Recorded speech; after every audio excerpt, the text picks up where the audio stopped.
$36 trillion, that's the current U.S. national debt. To put this in perspective, if you spent $1 million every single day since the birth of Jesus Christ 2,024 years ago, you still wouldn't have spent $36 trillion. You wouldn't even be close. The United States debt is now 123% of its GDP, higher than during World War II. The country that owns the world's reserve currency, the most powerful economy in history, is drowning in debt that mathematically can never be repaid. But here's what nobody tells you. This isn't an accident. This isn't a mistake. This is the system working exactly as designed. In 1971, President Nixon made a decision that changed everything. He severed the dollar's link to gold, and for the first time in history, the world's reserve currency was backed by absolutely nothing except trust. Since that moment, the U.S. has printed over $20 trillion out of thin air. The debt has grown 120 times larger. And the most shocking part? Most economists will tell you this is perfectly fine, that deficits don't matter, that we can print forever. But can we? Today, I'm going to take you through the complete history of how America went from being the world's largest creditor nation to its largest debtor.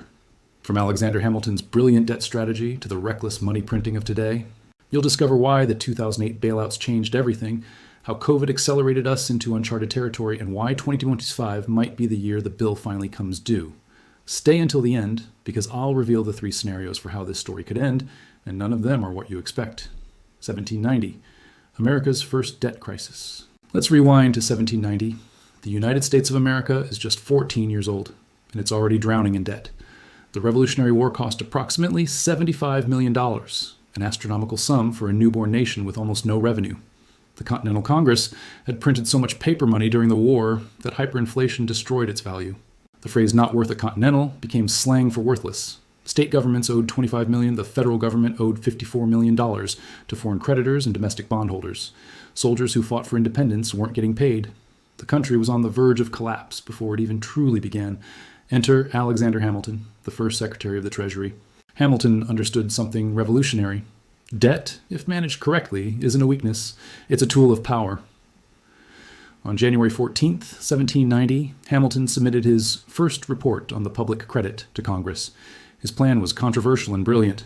He proposed that the federal government assume all state debts and consolidate them into a single national debt. He would then restructure this debt into long-term bonds paying regular interest. Critics, led by Thomas Jefferson and James Madison, were horrified. They saw this as a corrupt scheme benefiting speculators who had bought up war bonds from struggling veterans at pennies on the dollar. But Hamilton saw the bigger picture. By creating a national debt and paying interest reliably, he would accomplish 3 things. First, establish the creditworthiness of the United States and European financial markets. Second, create a class of wealthy bondholders with a vested interest in the survival of the federal government. Third, provide the foundation for a functioning banking system. His plan worked. By 1795, U.S. bonds were trading above par value in European markets. The country that had been deemed uncreditworthy just 5 years earlier now had better credit than most European nations. The Golden Age, 1835. The only time America was debt-free. Under President Andrew Jackson, something unprecedented happened. On January 8, 1835, the United States paid off its entire national debt. For the first and only time in American history, the government owed nothing. Jackson hated banks, hated debt, and hated the idea that the government should owe money to anyone. He vetoed the renewal of the Second Bank of the United States, paid down the debt aggressively using revenue from land sales and tariffs. But this debt-free paradise lasted barely a year. The Panic of 1837 hit, one of the worst financial crises in American history. Banks collapsed, unemployment soared, and the government was forced to borrow again. The lesson? In a modern economy, some level of government debt is inevitable and perhaps even necessary. Jackson's debt elimination, while symbolically powerful, left the government with no fiscal cushion when crisis struck. The Civil War. Debt as a weapon. The Civil War transformed American debt forever. In 1860, the national debt was $65 million. By 1865, it had exploded to $2.7 billion. There's a 40-fold increase in just 5 years. To finance the war, the Union did something radical. It printed money.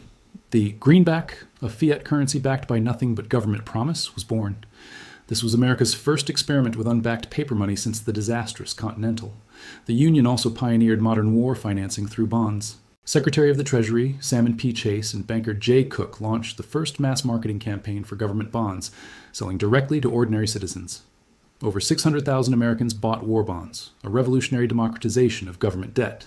The Confederacy, lacking this financial sophistication, tried to finance its war through cotton exports and printing money.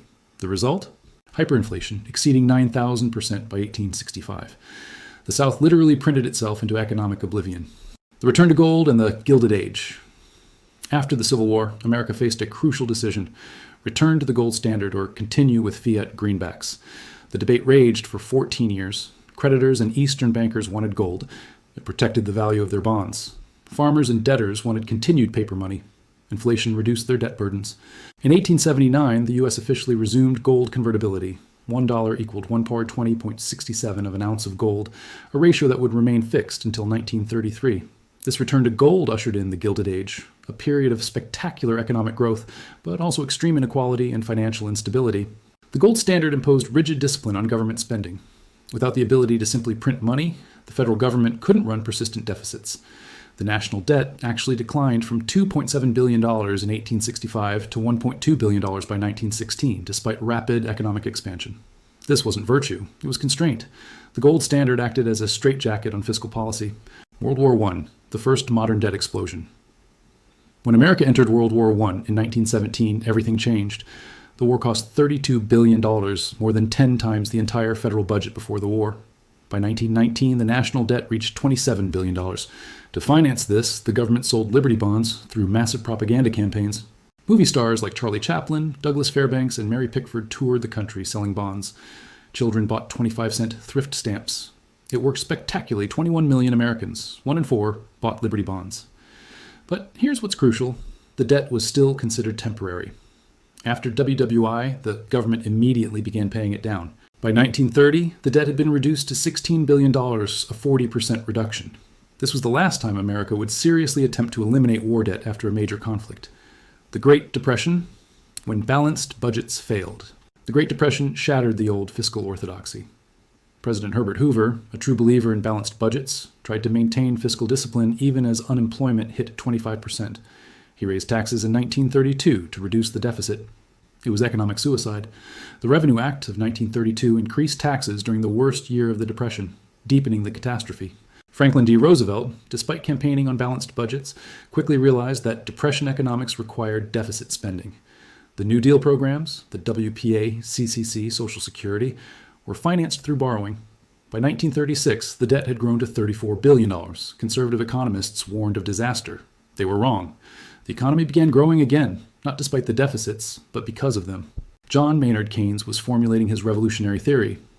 During economic downturns, government deficit spending isn't just acceptable, it's necessary. Financing the greatest war, World War II, required financing on a scale never before imagined. The war cost $296 billion, approximately $4.1 trillion in today's dollars. By 1945, the national debt reached $260 billion, a staggering 119% of GDP. This remains the highest debt-to-GDP ratio in American history, until possibly now. How did the government finance this? First, through the most successful bond campaign ever conceived. War bonds were sold to 85 million Americans, more than half the population. Hollywood studios produced hundreds of films promoting bond sales. Every paycheck had a bond drive. Schools held bond rallies. The emotional appeal was brilliant. Buy bonds to bring the boys home. Workers bought bonds through payroll deductions, effectively giving the government an interest-free loan for the duration of the war. Second, through financial repression, a polite term for forcing institutions to buy government debt at below-market rates. The Federal Reserve capped interest rates at 2.5% for long-term bonds, even as inflation ran higher. Banks, insurance companies, and pension funds had little choice but to buy treasuries. Savers lost purchasing power, but the government borrowed cheaply. Third, through taxation. The great paydown that never quite happened. After WWII, something remarkable occurred. From 1945 to 1974, the debt barely changed in nominal terms, hovering around $270 billion. But here's the trick. It didn't need to be paid down. The economy grew so rapidly and inflation ran high enough that the debt-to-GDP ratio plummeted from 119% in 1946 to just 32% by 1974. The debt didn't shrink. The economy grew around it. This was the golden formula. Economic growth of 4 to 5% annually, plus moderate inflation of 3 to 4%, meant the real burden of the debt melted away. The greatest generation didn't pay off the war debt. They inflated it away while growing the economy. It was painless and brilliant, but it required three things: strong economic growth, moderate inflation, and fiscal discipline to avoid adding much new debt. All three would eventually disappear. August 15th, 1971, the day money changed forever. On August 15th, 1971, President Richard Nixon appeared on television to announce a new economic policy. Buried in his speech was a sentence that would change world history. I have directed the Secretary of the Treasury to take the action necessary to defend the dollar against the speculators. I have directed Secretary Connally to suspend temporarily the convertibility of the dollar into gold. This was the Nixon shock. In one stroke, Nixon ended the Bretton Woods system that had governed international finance since 1944. No longer could foreign governments exchange their dollars for gold at 35 per ounce. The dollar became a pure fiat currency, backed by nothing but the full faith and credit of the United States government. For the first time in history, the entire world's monetary system was based on paper backed by promises. Why did Nixon do this? The U.S. was hemorrhaging gold. France, under Charles de Gaulle, had been aggressively converting dollars to gold, calling America's bluff. The Vietnam War and Great Society programs required massive deficit spending, creating more dollars than could be backed by U.S. gold reserves. America faced a choice: maintain gold convertibility and slash spending dramatically, or abandon gold and maintain fiscal freedom. Nixon chose freedom. The 1970s, stagflation and the debt awakens. The 1970s were a disaster. Inflation, which had averaged 2.5% in the 1960s, exploded to double digits. Oil prices quadrupled in 1973, then doubled again in 1979. Unemployment rose alongside inflation, creating stagflation, a phenomenon Keynesian economics said was impossible. The misery index, inflation plus unemployment, reached 20%. The national debt, which had been stable for decades, began growing again. By 1980, it reached $909 billion. This doesn't sound dramatic compared to today's trillions, but the trend was ominous. For the first time in peacetime, the government ran persistent deficits. Both parties discovered that cutting spending was politically toxic, while cutting taxes was popular. The result? Chronic deficits became the norm. Paul Volcker, appointed Fed chairman in 1979, made a historic decision. He would crush inflation, whatever the cost. He raised interest rates to 20%, deliberately triggering a severe recession. Unemployment hit 10.8% in 1982. Businesses failed. Farmers lost their land, but it worked. By 1983, inflation was broken, falling to 3.2%. Volcker had saved the dollar's credibility, but at enormous social cost. Supply-side economics and the birth of modern deficits. Ronald Reagan campaigned on a revolutionary promise. He would cut taxes, increase military spending, and balance the budget. His economic advisors, led by supply-side theorists, promised that tax cuts would pay for themselves through increased growth. This was the Laffer curve theory. Cut tax rates, increase revenue. It didn't work that way. The Economic Recovery Tax Act of 1981 cut the top marginal rate from 70% to 50%, then later to 28%. Simultaneously, Reagan launched the largest peacetime military buildup in history, increasing defense spending from $134 billion in 1980 to $253 billion by 1989. Tax revenue did increase due to economic growth, but nowhere near enough to offset the spending increases and tax cuts.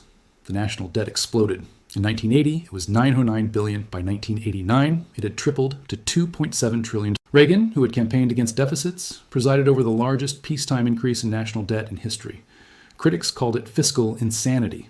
Supporters argued it won the Cold War by forcing the Soviet Union into an arms race it couldn't afford. Bush and Clinton, deficit politics. George H.W. Bush inherited Reagan's deficits. In 1990, facing a deficit crisis, he broke his famous promise: read my lips, no new taxes. He raised taxes in a bipartisan deficit reduction deal. It cost him re-election. The lesson for future politicians: never ever raise taxes. Bill Clinton entered office in 1993 and passed a controversial deficit reduction package. Not a single Republican voted for it. They predicted economic disaster. Instead, the 1990s became the longest economic expansion in American history. By 1998, the budget was actually in surplus, $69 billion. By 2000, the surplus reached $236 billion. Projections showed the entire national debt could be paid off by 2013. The debt in 2000 was $5.7 trillion, down from a projected $7 trillion without Clinton's policies. For a brief shining moment, America had solved its debt problem. Policymakers debated what to do with the endless surpluses stretching before them. It seems laughable now. The surpluses evaporated within 2 years, never to return. Bush, 9/11 and 2 wars. George W. Bush took office in 2001 and immediately cut taxes. The Economic Growth and Tax Relief Reconciliation Act of 2001 reduced rates across the board, costing $1.35 trillion over 10 years. Then came 9/11. The War on Terror began. Afghanistan in 2001, Iraq in 2003. The total cost of these wars? Over $2.4 trillion, most of it borrowed. The Bush administration made a historic choice. Waged 2 wars without raising taxes to pay for them. Every previous major war in American history had been accompanied by tax increases. Not these wars. Instead, taxes were cut again in 2003. The Medicare prescription drug benefit, costing $550 billion, was passed with no funding mechanism. The debt grew from $5.7 trillion in 2001 to $10.6 trillion by 2009. 2008, the crisis that changed everything. Then came the financial crisis of 2008. Lehman Brothers collapsed. Credit markets froze. The economy went into freefall, losing 800,000 jobs per month. The government response was unprecedented. The Troubled Asset Relief Program, TARP, authorized $700 billion to bail out banks. The Federal Reserve launched quantitative easing, buying $4.5 trillion in bonds and mortgage securities. The government effectively printed trillions to prevent complete economic collapse. President Obama's stimulus package, the American Recovery and Reinvestment Act, added $831 billion in spending. Was it necessary? Economists still debate this. What's undeniable is that the debt exploded. From $10.6 trillion in 2009, it reached $19.5 trillion by 2017. The debt-to-GDP ratio soared from 65% to 105%. But here's what really changed. The taboo against money printing was broken. The Federal Reserve demonstrated it could buy unlimited quantities of government debt without causing runaway inflation. This was a revelation. The old rules seemed obsolete. If the Fed could print $4.5 trillion without disaster, why not print more? COVID-19. The final barrier falls. COVID-19 arrived in early 2020. The government shut down the economy and opened the money spigots. The CARES Act alone cost $2.2 trillion. Subsequent packages added trillions more. Stimulus checks went to almost every American. The Fed's balance sheet exploded from $4 trillion to $9 trillion in months. In just 2 years, 2020 to 2021, the U.S. added $6 trillion in new debt. The restraint that had governed fiscal policy for centuries evaporated. Modern monetary theory, once a fringe idea, gained mainstream acceptance. Its core claim, a country that borrows in its own currency can never go bankrupt because it can always print more money. Inflation is the only constraint, and if inflation stays low, there's no limit to how much you can print. There was just one problem. Inflation didn't stay low. By 2022, inflation hit 9%, the highest in 40 years. Everything got more expensive: food, gas, rent, cars. The Fed was forced to raise rates aggressively, but the debt kept growing. By December 2024, it reached $36 trillion, or 123% of GDP. Scenario 1, the soft landing, optimistic. In this scenario, America muddles through. The economy grows at 2-3% annually. Inflation stabilizes at 2-3%. Interest rates remain manageable. The debt-to-GDP ratio stabilizes around 130-140%, high but sustainable. Why? Because the dollar remains the global reserve currency, and the world has no alternative. China's yuan isn't trusted. The euro is fractured. Bitcoin is too volatile. So foreign countries, corporations, and investors continue buying U.S. treasuries as the safest asset on earth. In this scenario, America does what it's always done, grows its way out. The debt never gets paid down, but it doesn't need to. As long as economic growth exceeds the interest rate on the debt, the burden gradually shrinks relative to the economy. This has worked for 80 years. Why not 80 more? The risk? This requires continued global faith in American institutions, stable interest rates, and sustained economic growth. Any of these failing could trigger a crisis. Scenario 2, the inflation solution, most likely. In this scenario, the government and Federal Reserve make a tacit decision: inflate away the debt. They don't announce this. It happens through policy choices. The Fed keeps interest rates below the inflation rate. If inflation runs at 4 to 5%, but interest rates are 2 to 3%, the real interest rate is negative. The government borrows at negative real rates, and the debt burden melts away. This is financial repression, exactly what happened after World War II. Savers lose. Their savings earn less than inflation erodes. Borrowers win. Their debts become worth less. The government wins most of all. It pays back bonds with devalued dollars. A dollar of debt incurred today might be worth only 70 cents in purchasing power 10 years from now. The victims? Anyone on a fixed income? Retirees? Savers? The middle class, who can't afford inflation hedging assets like real estate or stocks. This is a hidden tax, more politically palatable than raising explicit taxes, but economically regressive. Scenario 3, the crisis, the unthinkable. In this scenario, something breaks. Perhaps a debt ceiling crisis where Congress actually refuses to raise the limit, forcing a default. Perhaps foreign countries lose faith in the dollar and dump treasuries, triggering a bond market collapse. Perhaps interest rates spike as inflation gets out of control, making the debt unsustainable. At $36 trillion, every 1% increase in rates costs $360 billion annually. A true sovereign debt crisis in the United States would be unlike anything in modern history. The dollar would plunge. Inflation would soar. Interest rates would spike. The global financial system, built on the foundation of U.S. Treasuries as the risk-free asset, would collapse. It would make WWII look like a minor correction. Most economists assign this a low probability, but low probability isn't zero, and the consequences would be catastrophic. The paradox is that the very size of U.S. debt may protect it, too big to fail on a global scale. So here we are, $36 trillion in debt and climbing by $1 trillion every 100 days. The interest on the debt alone is now over $1 trillion annually, more than the entire defense budget. We've gone from Hamilton's brilliant debt strategy to debt as a way of life. We've gone from the discipline of the gold standard to the freedom, or danger, of pure fiat money. The uncomfortable truth is that America's debt is mathematically unpayable. At current trajectories, it will reach $50 trillion by 2030, $70 trillion by 2035. No amount of tax increases or spending cuts can pay this off. The question isn't whether the debt will be paid. It won't be. The question is how it will be resolved. History offers only a few answers. Sustained economic growth that makes the debt irrelevant, inflation that erodes its real value, default that destroys credibility, or some combination of all three. America will likely choose inflation, the politically easiest path. Your savings will be worth less, your dollars will buy less, but the system will survive for a while longer. The real danger isn't the debt itself, it's what the debt represents. A country that has lost the ability to make hard choices. A political system that rewards short-term thinking and punishes anyone who suggests sacrifice. A population that wants generous benefits and low taxes. Consequences be damned. The debt is just the symptom. The disease is the delusion that we can have everything without paying for it. But here's what gives me hope. America has been here before. After the Revolution, after the Civil War, after both World Wars, after the stagflation of the 1970s. Each time we faced a crisis that seemed insurmountable. Each time we found a way through. Perhaps we will again, or perhaps this time really is different. What do you think? Can America grow its way out of debt? Will inflation solve the problem or create new ones? Or are we heading toward an inevitable crisis? Let me know in the comments. If you learned something today, hit that like button and subscribe for more deep dives into economic history. Because understanding how we got here is the first step to figuring out where we're going. Thanks for watching.